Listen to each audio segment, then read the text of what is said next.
Christmas snow. That's right, folks. Paradise Island, the island of your dreams.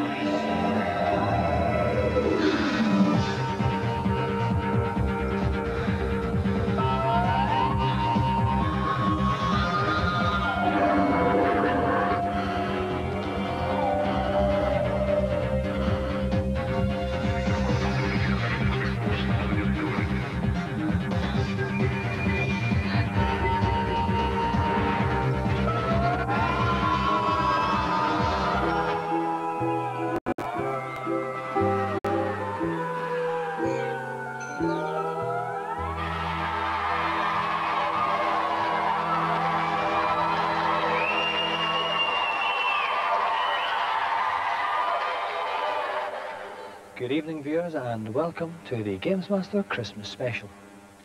Hit it, guys! Yes, Christmas brings many things to mind. The sight of snow falling on the forest, the sight of children and the joy in their eyes as they're opening their presents, and the sight of two girls dancing in fake animal skin costumes in front of a three-piece steel calypso band. On tonight's show, Emma Harrison is quite literally up the creek without a paddle in Rapid River, but we begin with an event called If You Think That This Is Hard, Just Wait Till You Hit Puberty.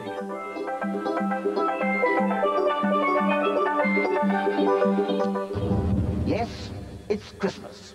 And what better way to get into the spirit of things than a challenge on the fiendishly hard Crash Bandicoot 2 on the PlayStation? In order to claim his golden joystick, my intrepid contestant must evade a series of rampaging polar bears and get to the end of the level without losing a life. In the second half of the level, Crash will be required to hitch a lift with a baby polar bear, a slippery beast at the best of times. Only the most focused of minds will be able to steer the furry infant from the clutches of its pathological parent. Our challenger for this event has been pestering us for nearly a decade, saying that he is the finest games player of his generation. Please welcome Mr. Alan Frost.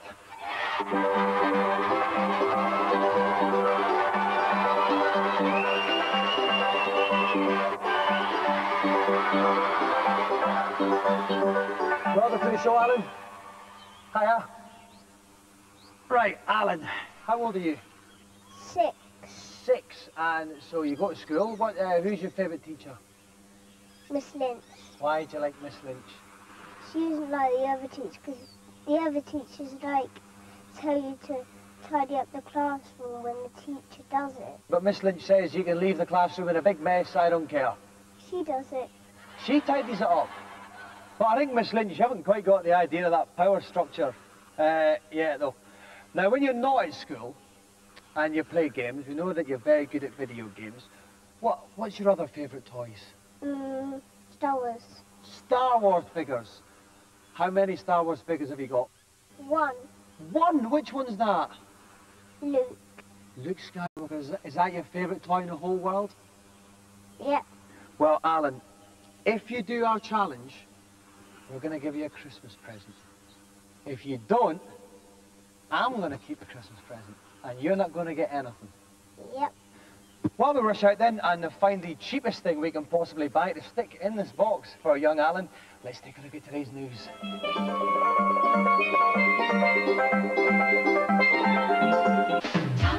Christmas is coming, and I've been particularly good all year. The park has no trees or grass in sight, concentrating instead on over 50 arcade machines and a general atmosphere of frivolity. Indeed, Sega are hoping that Harlow Sega Park and others like it will usher in a new era in which the arcade is seen as a place of family fun rather than the dingy haunt of sociopaths and kids bunking off school. Today, the UK's first 3D IMAX cinema opens in London. As well as having a screen 7 stories high, the new cinema gives an extra dimension by using special LCD headsets, which, by flashing open and closed extremely fast, present a slightly different picture to each eye. The first 3D title on show is called Across the Sea of Time, a story set in the past and present of New York City. Oh dear, we can only hope that future titles will feature our preferred diet of gratuitous violence, gigantic spaceships, attractive ladies and pointless explosions.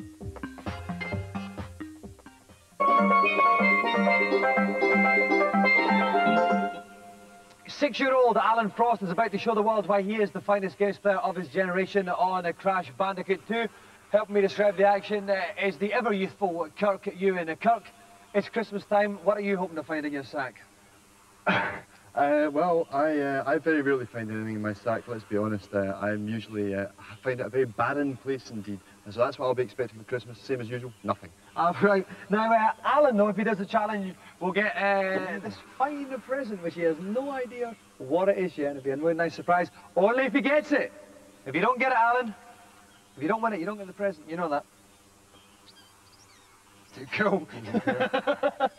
Okay, any tips for Alan? Well, this is, of course, the fabulous-looking Crash Bandicoot 2. For fans of the original, this is kind of like a cross between the Boulder Challenge and the Pig Challenge from the original game. I mean, the basis, as you know, if you were a fan of the original game, just keep running away from the things and avoid all the traps laid along the course. It's a running, jumping, keep going type challenge. It's very tough as well. It is a tough challenge, yeah, especially for a very short guy like that. Okay, there is no time limit on this. The level is so tough that he can take as long as he likes, but of course he'll have to get moving, otherwise the boulder will crush him from behind. The polar bear, rather, will crush him from behind, step back in time to previous Crash Bandicoot step. Best of luck, Alan. He's cool. Best of luck. Off you go. Okay, look at the screen. Alan's starting already. He's stubborn a bit. Push it forward, Alan. That's a very good start. Where's this? There's the massive polar bear there, That's the massive polar bear, right? He's going to just keep coming. There's another jump coming up here. If he can just clear over this one now. He's got to avoid these boxes right in front. They've got nitro inside. They would kill him instantly, which he's done. Avoided the electric fence there. The polar bear, ever advancing, ever advancing. He's done fantastically well. He's over that fence there with this nice sensational display from the young 6-year-old Alan Frost here. There's a turtle, but his feet spun ahead. The polar bear's gaining on him. It was a gecko. Yeah, you know what I'm talking about, gecko. I've never met a gecko in my life, actually. You get made a lot in Glasgow. Oh, he's a taxi with the second polar bear now, Kirk. Once again, the second polar bear is out the cage and he's on the loose. He's avoided the mines extremely well. He got a push there when he hit that thing, and it just keeps going the way it is, and he's going to be absolutely dandy. I am stunned. I've never seen a display like this from people 5 times a day. Don't know he's ahead. Come on, Alan, you can do it. He spins away the other gecko. Stroke. That big, massive, huge polar bear, so how dare he to the end of the level, Kirk? Well, he's just got this other polar bear to come down now. I don't know quite know where it is. It should be appearing any second. Where's the third polar bear? He's given up. Here he comes. He was toying with us all the time. It's Christmas. Alan Frost is very closely paying there to the end of the level. So what he's going to be looking for next is the smaller polar bear, and that's if he can get on its back, then it's going to help him accelerate with the really large, angry-looking polar bear. This gecko's everywhere. What's this guy? I'm just stunned. I'm stunned. This guy is 6 years old and he is just carving through this level like a knife through the hardest of butter. He's spun through that gate. That polar bear hasn't given up. He's almost another checkpoint there. A stunning display. Now, as you get on the back of this little polar bear here, and off it goes. It's off like a shot, and he's moving away, accelerating fast. It's amazing how fast these small bear things can move, isn't it? The thing is, the big polar bear is chasing the little polar bear. Well, that's not normal, is it? No, you wouldn't think so. You'd think he would ease up a little bit on the little guy. But this is amazing. It's very, very close indeed. Alan Frost is keeping his step. Come on, Alan, the big final jump. He spins, he falls, he's done it, he's got the present. Alan Frost wins the challenge.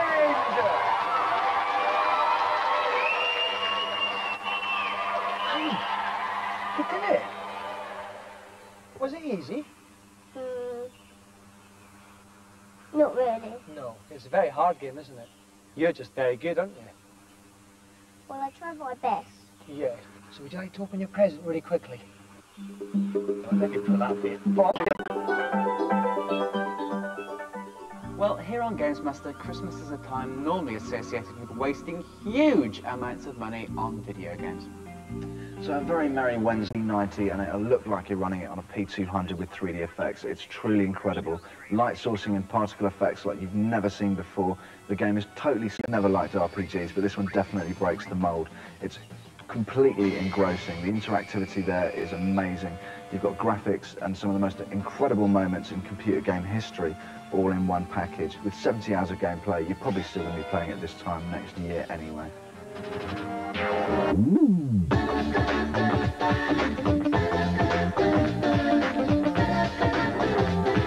You gotta do what? I gotta believe!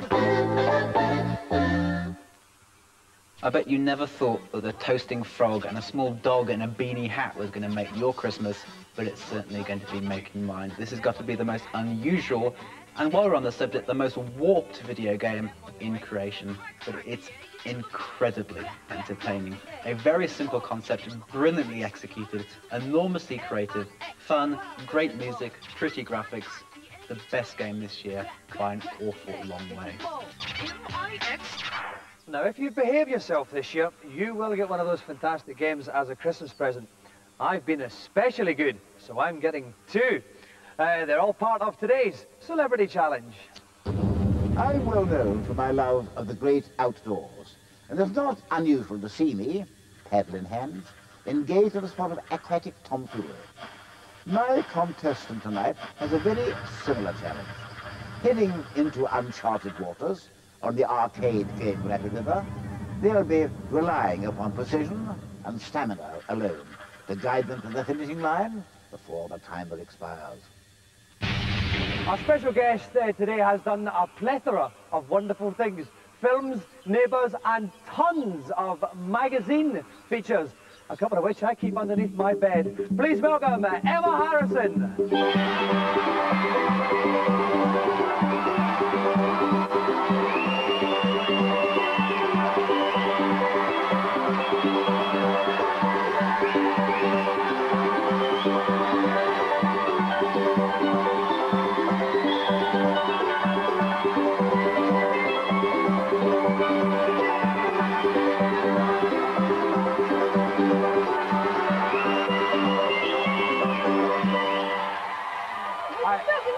Listen, I was the last person in the world that wanted you to stop dancing there, Emma. You are mad for it, basically, aren't you? You're well up for it. Got loads of energy. You certainly do. You have got a reputation for being a bit of a wild one, though, haven't you? You've done jumped up on the table, hands on the head. No, I said no, because I don't know, I wasn't really into him. No. You know what I mean? Yeah. I'm not one of these people that just want to hang around because you're in a movie. You know? Right. I haven't been in one movie. I've never been in a movie at all. It doesn't matter. Who cares? Exactly. You're a cool person. Who cares? I'm cool. It's fantastic. Life is great. Oh, it can only be Christmas. At this point, before this conversation gets any further, we're going to carry on, but you're not allowed to see what's going to happen in the next couple of minutes. You have to take a commercial break. See ya.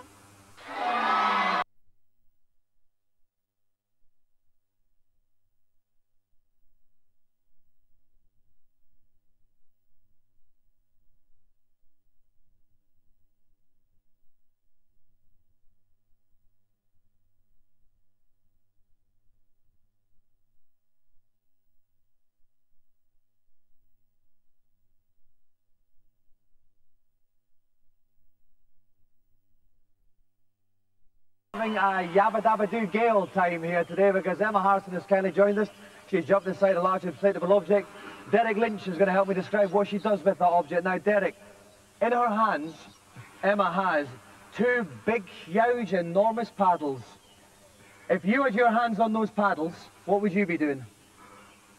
Okay, now, keep a firm grip on the paddle and dip the left-hand side of the paddle in to go left, and dip the right-hand side of the paddle in to go right, and try to avoid the sides, and get a nice rhythm up.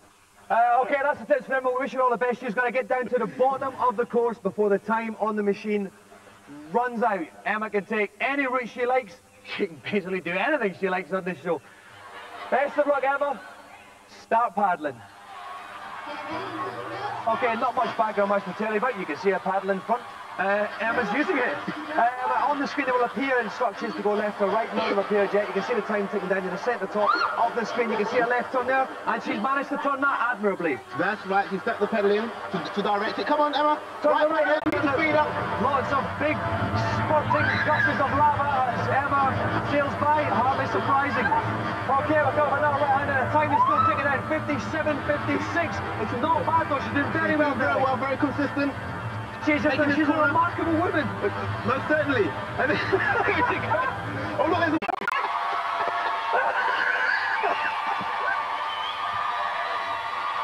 Emma, now I actually said I thought you'd done the challenge by ESP because we'd never seen that screen before. The reason is that none of us have ever lost. I tell you what, that was such a hard ride. Yeah. I took the worst routes. I went down the volcano and then in the whirlpool, and it was just too hard. It was. It was all too hard. You should have seen when I was leg up in the commentary box. Now, Emma, you're going to be leaving us soon, aren't you? So you've got to go back to Australia. And when is it? In a month or so. In January, yeah. Why? Because of visas? Yeah. Is it still a fact that if you marry a British guy... Yeah! War! We're going to war! Excellent! Yes, straight after Christmas, it'll be time to dust off your phony ID and head down to cinema for what promises to be the hardest special effects extravaganza in history. Starship Troopers, otherwise known as Humans Fight Bugs in Outer Space.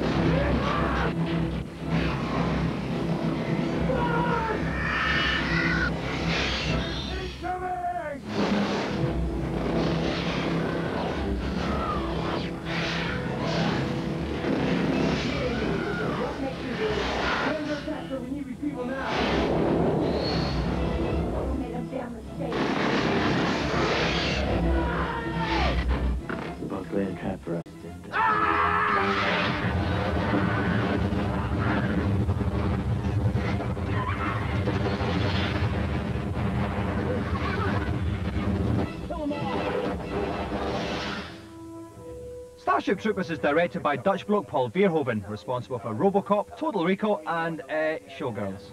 Let's shoot it. Clearly he's a man in need of urgent medical attention.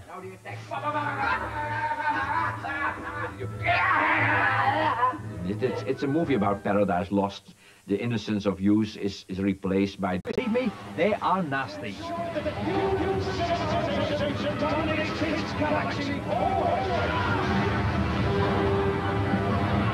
Starship Troopers opens on January the 2nd.